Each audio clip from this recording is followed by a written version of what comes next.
Kita beralih ke informasi terkait dengan puluhan kader Partai Kebangkitan Bangsa atau PKB Sulsel kembali menggelar aksi unjuk rasa di depan kantor PKB Sulsel di Jalan Tok Dopoli Makassar Rabu 3 Februari.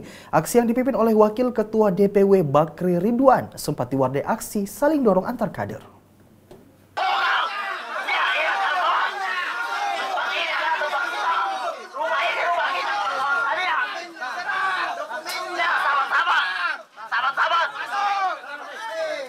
Puluhan kader Partai Kebangkitan Bangsa atau PKB kembali mendatangi sekretariat partai di Jalan Tok Dopoli Makassar Rabu 3 Februari 2016.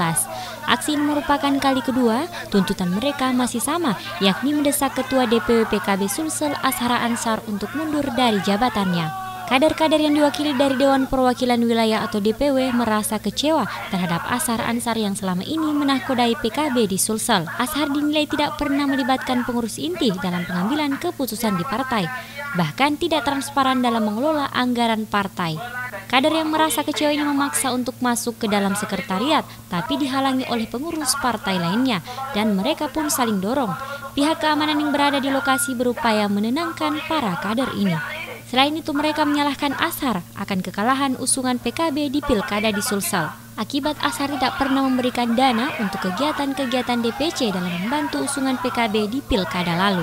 Mereka mengancam tidak akan berhenti menggelar aksi unjuk rasa sampai Ashar Ansar lengser dari jabatannya. Bahkan pihaknya berencana akan menggelar aksi unjuk rasa hingga di Musyawarah Kerja Nasional atau Mukernas PKB di Jakarta pada 6 Februari 2016. Ini menyangkut persoalan pencitraan partai ke depan. PKB pemenang 5 nomor urut nasional. Dan ini kami tidak sepakat ketika Ashar Ansar terus memimpin partai PKB di Sulawesi Selatan. Ashar Ansar terlibat tidak transparannya anggaran laporan keuangan partai, kekalahan kita di 11 kabupaten kota Provinsi Sulawesi Selatan, dan yang salah satu penting adalah adanya kader pimpinan partai PKB di Kabupaten Maros yang terlibat indikasi pemalsuan dokumen. Mereka berharap DPP segera mencopot Ashar, kemudian PKB Sulsel menggelar muswil untuk mencari pengganti Ashar. Dari Makassar, Aksy Arsyad, GoTV memberitakan.